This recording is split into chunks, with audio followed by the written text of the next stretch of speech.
Olá, prezado aluno, prezada aluna, espero que vocês estejam bem. Meu nome é Mário Gouveia, eu sou o professor de vocês da disciplina de História Geral da Educação e neste e nos próximos encontros nós utilizaremos as ferramentas e os ambientes virtuais necessários para que possamos continuar produzindo conhecimento, desenvolvendo a aprendizagem e seguir com esse ambiente de acolhimento que a Faculdade Novo Horizonte e todos os seus docentes pretendem passar e têm passado, né, nesses últimos dias, no sentido de fazer com que nós estejamos juntos, com que nós estejamos integrados, apesar da distância física, tá? Então, hoje nós vamos inaugurar nessa disciplina esse modelo de aula, de videoaula, mas teremos atividade, teremos música, teremos reflexão, teremos tudo que a gente tem na nossa aula presencial, tá bom? Vem comigo!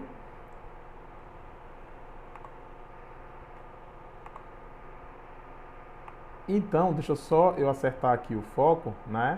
Vocês já sabem, vocês já conhecem a História Geral da Educação, né? Aí o meu nome, professor Mário Gouveia. O texto que a gente vai trabalhar hoje é do Paulo Renes Marçal Ribeiro. É História da Educação Escolar no Brasil, notas para uma reflexão. E o Ribeiro, nesse texto, ele começa destacando que o período colonial brasileiro, lembrando, só para situar vocês temporalmente, esse período colonial brasileiro aí que durou de 1530 a 1822, né, mais ou menos 30 anos depois da chegada dos portugueses ao território que depois viria a ser chamado de Brasil, né, quando efetivamente os portugueses começam a empresa colonial, começam o empreendimento colonial no Brasil, até o processo de independência, e esse é chamado período colonial brasileiro. E esse período ele ficou marcado por alguns aspectos, por algumas instituições que a gente começa a apresentar agora. No caso, a sociedade patriarcal. O que viria a ser isso? A sociedade patriarcal era uma organização social baseada no poder, né, no poder pleno e absoluto do patriarca, do pai, do homem, não é? Em relação à família, em relação aos bens da família, em relação aos filhos, às mulheres, a todos aqueles que serviam àquela unidade familiar. Então, quando a gente fala em sociedade patriarcal, a gente não pode perder de vista que essa foi uma das estruturas sociais desse período colonial brasileiro. A gente também tem essa sociedade patriarcal aristocrática. Isso quer dizer que é uma minoria, são poucos, são os ricos que dominam os rumos do país, não é? Que tem os processos decisórios em suas mãos. Esse período também, essa sociedade patriarcal aristocrática, ela se sustenta graças a uma grande propriedade privada, né? O que a gente chama também de latifúndios. Então, essa grande propriedade privada, em geral com monocultura, né? E tendo um trabalho escravo, a mão de obra escrava. Era essa uma economia, portanto, agrícola, uma economia rudimentar, uma economia muito simples, né? E que não demandava que as pessoas tivessem acesso à educação. Então, precisava de uma massa de pessoas iletrada, ou seja, sem acesso às letras, sem ser alfabetizada e submissa, à medida em que não tinha conhecimento, não tinha leituras, era mais fácil de dominar essa população, essas pessoas. E para que essa sociedade ela se configurasse dessa forma, para que a massa continuasse submissa, foi desenvolvida a Companhia de Jesus. A Companhia de Jesus, que é uma ordem religiosa da Igreja Católica Apostólica Romana, foi criada em 1534 até, então aí já dentro desse contexto do período colonial brasileiro, né? E a Companhia de Jesus tinha como missão inicial iniciar a língua portuguesa, converter os povos indígenas à fé católica e torná-los submissos à mão de obra escrava. Então notem bem essa missão dos jesuítas, ensinar a língua. A gente já falou isso em outros encontros. Eu não consigo dominar um povo se esse povo não entender aquilo que eu estou dizendo. Então é preciso que esse povo a ser dominado compreendam o que se quer, as ordens, o que se quer dizer, compreendam essa língua portuguesa. E lógico que à medida em que se impõe uma língua, né, se impõe também costumes, se impõe também um modelo de cultura que é diferente daquele povo dominado. E esse povo dominado, esses povos indígenas, também precisavam ser convertidos à fé católica, não é? E também torná-los submissos à mão de obra escrava. Então era uma questão, como eu já falei em aulas anteriores, não é? De ensinar uma língua, ensinar a existência de um Deus, de uma lei e de um rei, né? Então, essa língua e esse Deus eram ensinados por meio dessa busca de conversão dos jesuítas aos povos indígenas, né? E também o ensino à submissão, né? Aí está submissos, né? Está escrito, está com a grafia errada, a gente pode corrigir aqui online, submissos, ok? Então, submissos à mão de obra escrava. No entanto, os jesuítas acabaram se voltando para a educação das elites, excluindo o povo e garantindo para si lucros financeiros. Quer dizer, os jesuítas que tinham a missão de educar aos povos nativos, né, e até fizeram isso durante muito tempo, mas à medida em que estavam na colônia e viam as relações, acabaram buscando lucros pessoais, lucros financeiros, e acabaram se pautando e se dedicando à educação das elites. Então, o plano de educação das pessoas acabou ficando num segundo plano, né? Então, a gente está falando de um ensino dual, professor? Sim, um ensino dual, à medida em que se pensa, em que se concebe formar determinado grupo de pessoas para o sucesso e formar um outro grupo de pessoas para servir, né? Esse tipo de educação dual, que trabalhava, que formava elites, né, e excluía o povo, que está até aqui, ó, ele prosseguiu pelos períodos colonial, aquele que a gente está tratando aqui, ó, de 1530 a 1822, continuou no período imperial, né, quando Dom Pedro I dá o grito de independência até o final do mandato do seu filho, Dom Pedro II, mandato não, né, porque até o período monárquico, no caso. E a partir do período republicano, com os mandatos presidenciais, até os dias atuais, pode-se configurar, pode-se observar que existe um tipo de educação de ensino dual. Um ensino que, em geral, está associado às escolas particulares, em que se formam as elites, né? E o ensino que está associado às escolas públicas, que acabam tendo uma formação excludente do povo. Então, não houve modificações estruturais em suas bases desde quando o ensino foi estabelecido oficialmente no Brasil. Então a gente tem até uma charge aqui, né, o logotipo do Enem, né, e o Enem separando os futuros possíveis do estudante a partir de sua realização. Então, aquele aluno que veio de escola pública, de acordo com o meme, ele após o Enem, ele está aí, né, memetizado, né, a figura do meme aqui, está servindo numa lanchonete, quer dizer, está com um emprego subalterno, né? E aquele aluno que veio da escola particular, que faz parte da elite, após o Enem, ele aparece memetizado também, não é, com a informação aí relativa a dinheiro. Então, dentro da própria configuração da sociedade, e um testemunho marcante disso é a produção de memes, a gente vai voltar a falar disso mais adiante, né? A gente percebe esses flagrantes dos resultados desse ensino dual, tá certo, pessoal? Então, o autor segue, né, mencionando que em determinado momento a Companhia de Jesus, os jesuítas, ainda na primeira metade do século XVIII, eles vão ser expulsos do Brasil, né? Nessa época, Portugal era administrado pelo Marquês de Pombal, que fez uma série de mudanças educacionais que repercutiram no Brasil à medida que tirou o poder educacional da Igreja, expulsou os jesuítas do Brasil e das outras colônias portuguesas e colocou o ensino nas mãos do Estado. Ou seja, o Marquês de Pombal fez uma reforma no ensino, uma mudança educacional, né, em que ele tira o papel da Igreja de educar, em especial as colônias, né, entre elas o Brasil, e ele passa essa responsabilidade para o Estado. À medida que ele passa essa responsabilidade para o Estado, naturalmente o foco do ensino vai se modificar, né? Vai haver algumas modificações, vai haver algumas mudanças.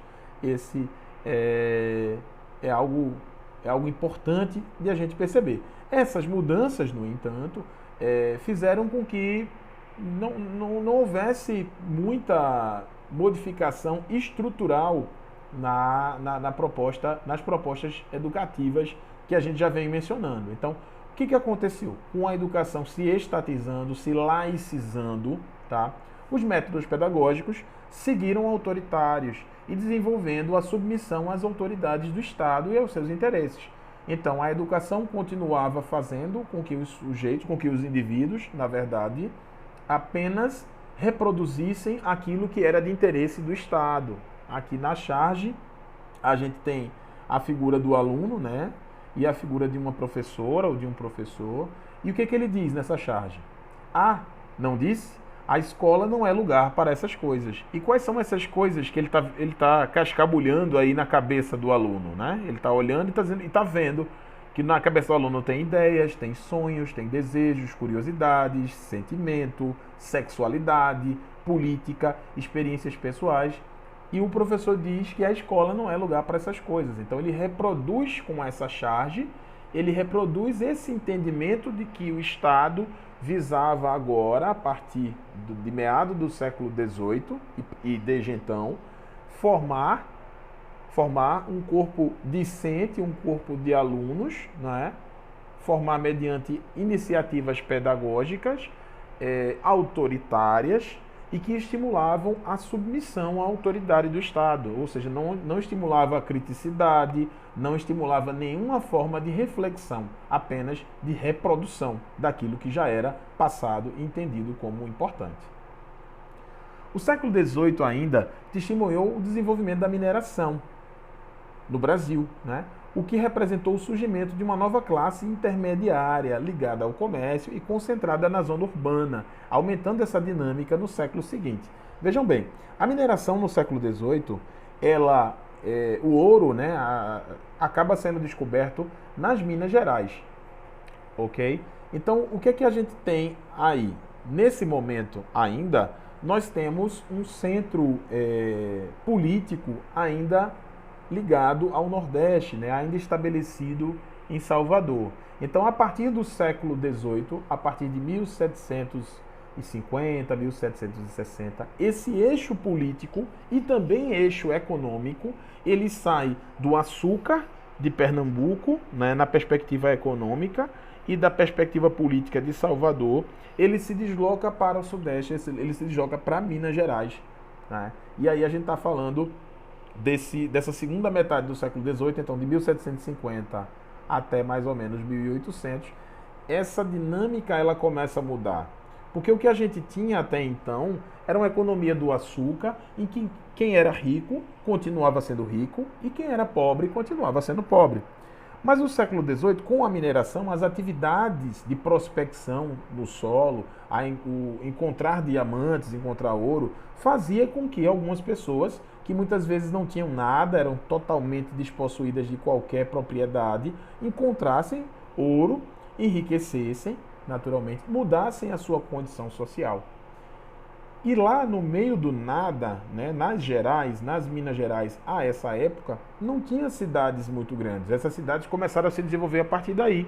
E a partir daí também surgiu uma classe que prestava serviços, que vendia determinadas coisas a essas pessoas que tinham dinheiro proveniente das prospecções de ouro e diamantes. Então, essas pessoas que começaram a vender, né, começaram pequenos negócios, começaram a ganhar dinheiro e começaram a formar uma classe que nem era da aristocracia, né, nem era fruto da aristocracia patriarcal, que a gente falou no começo do texto, e nem fazia parte da base dessa sociedade, dessa massa, né, e muitas vezes até ainda escrava. Naturalmente, a escravidão ainda era vigente no país, né? Nós sabemos disso. Então, essa dinâmica, essa concentração urbana, ela aumentou nessa segunda metade do século XVIII, né? E essa dinâmica ela continuou no século seguinte, no século XIX. Sobretudo porque no começo do século XIX, aí a gente está falando aqui de 1800, né? Portanto já século XIX, nós temos a chegada da família real brasileira, nós temos a presença do Dom João VI no Brasil, que durou aí de 1808 a 1822. E nessa chegada do Dom João VI, ele vem fugido da perseguição do Napoleão Bonaparte lá na Europa, que estava tocando o terror, que estava dominando todos os países. E como Portugal não podia se render à França, porque já era parceira, já era dependente comercialmente da Inglaterra, que era a arqui-inimiga da França, Dom João VI, com uma comitiva de 15 mil pessoas, fugiu de Portugal e chegou ao Brasil e veio com tudo, né?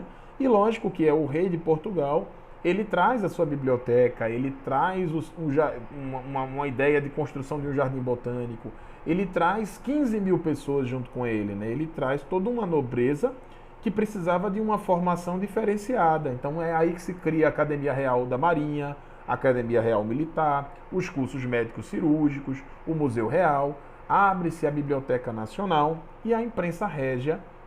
Efetivamente a imprensa entra no Brasil com a vinda do Dom João VI. Até então a gente não tinha imprensa, a gente não tinha cursos de ensino superior no Brasil.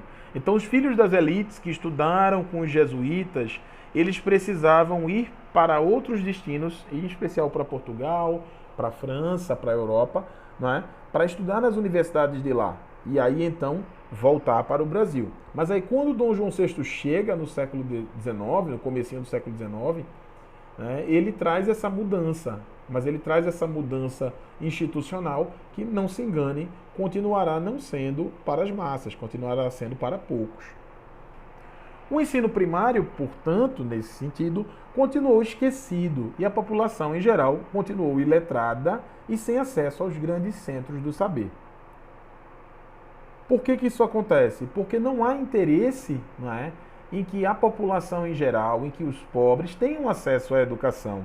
Porque se eles tivessem acesso à educação, poderiam questionar uma série de medidas, uma série de dispositivos. A ideia, por exemplo, de que ser rei é algo que é proveniente de uma missão divina. Quer dizer, havia uma série de livros e havia uma série de pensamentos que tinham acontecido, inclusive, no século anterior, no século XVIII, que foram responsáveis pela Revolução Francesa, que foram responsáveis por as pessoas guilhotinarem, arrancarem a cabeça do rei, que até então desfrutava de um entendimento, pelo menos do senso comum, de que aquele direito de ser rei era um direito divino. Portanto, era importante que o ensino primário continuasse esquecido, era importante que a população continuasse sem letramento, sem acesso aos centros de saber. As melhorias e ampliações só ocorreram no ensino particular, destinado a formar os filhos das elites dominantes, para que esses atingissem um nível superior e fossem e representassem os futuros administradores do país. Estão percebendo? Vocês conseguem perceber, então, como que existe essa configuração desse ensino dual, um ensino de qualidade que forma a classe dirigente e um ensino deficitário que vai mal e porcamente formar as pessoas mais pobres. Então é isso que o autor do texto ele quer dizer nesse sentido, tá bom? Então, quando a gente percebe-se, quando o autor aponta o advento da República, ele diz que houve até algumas propostas educacionais nesses primeiros anos da República. A gente já está falando aí de fins do século XIX, de 1889 para frente. E esses primeiros anos eles se caracterizaram por várias propostas educacionais que visavam a inovação do ensino. Só que essas inovações, elas não tinham nenhuma delas apresentaram-se eficazes entre o que se planejava e o que se executava. Quer dizer, as ideias eram boas, estavam bem planejadas no papel, mas não havia uma execução ou interesse em executar essas propostas educacionais.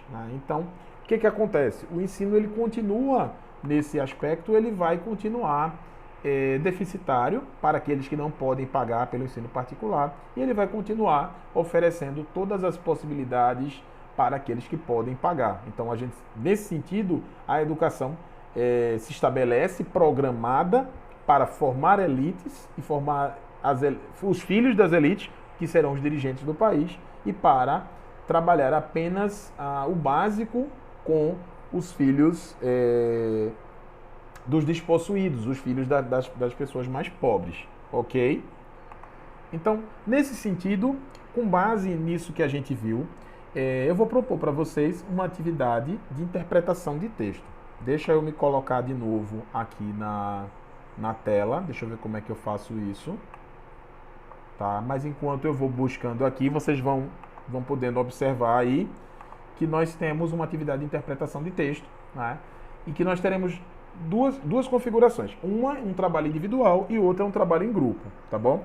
Então, nesse trabalho individual, eu vou pedir para que vocês ouçam a música Cota Não É Esmola, da Bia Ferreira. Tá? Tem uma ilustração aqui da Bia Ferreira. Eu ainda não consegui me fazer aparecer na tela, né?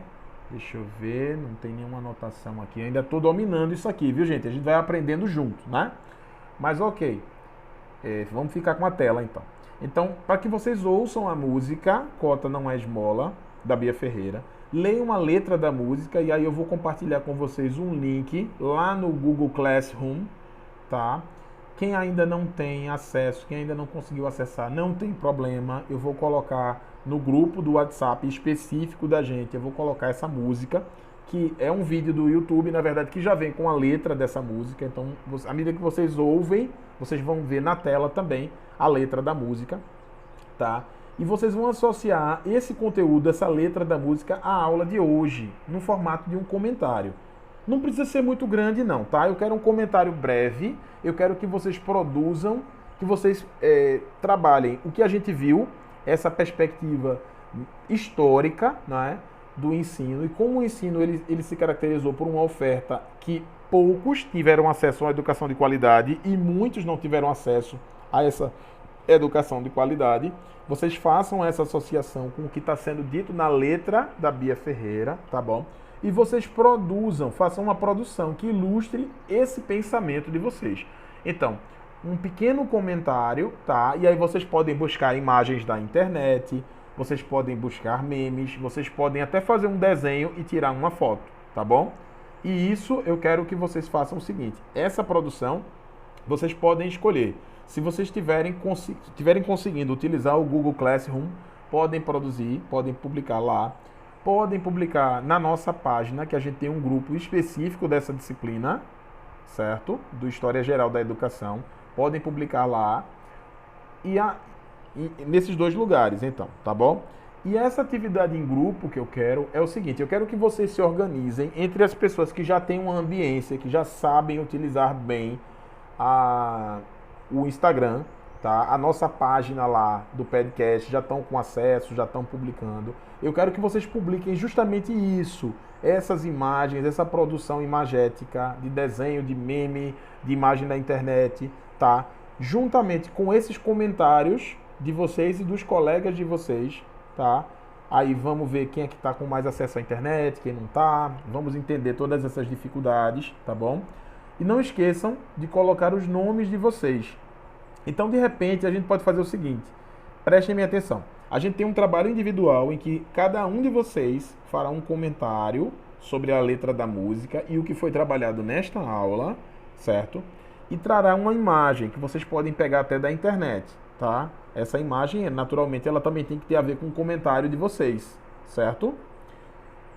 Então, cada um de vocês vai fazer esse procedimento e vocês depois vão se juntar em grupos para que se faça uma publicação com várias imagens. Sabe aquela publicação que a gente coloca mais de uma imagem no Instagram?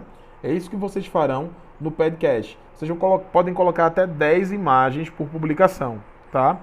Mas aí vamos imaginar grupos de 5 pessoas. Então, 5 imagens e aí alguns textos. Coloquem os nomes das pessoas do grupo e não deixem de colocar essa tag aqui, tá? Hashtag estude com o Gouveia.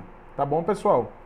É isso. Eu ainda não consegui aparecer de novo na tela com a imagem, mas esse é o recado que eu queria dar para vocês, certo? Estou à disposição, como estarei à disposição ao longo do horário de hoje, das 7h30, das 19 horas, 19h30 até as 21h30, para que a gente possa tirar essas dúvidas, tá certo? No ambiente do Google Classroom também tem esse material de PowerPoint, ele está lá, certo? Então vocês vão poder ver em PDF que aí é uma versão que dá para todo mundo baixar, dá para todo mundo colocar no telefone, como também o link para o vídeo da música Cota Não é Esmola. Tá certo, pessoal?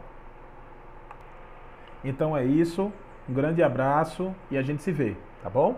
Até mais.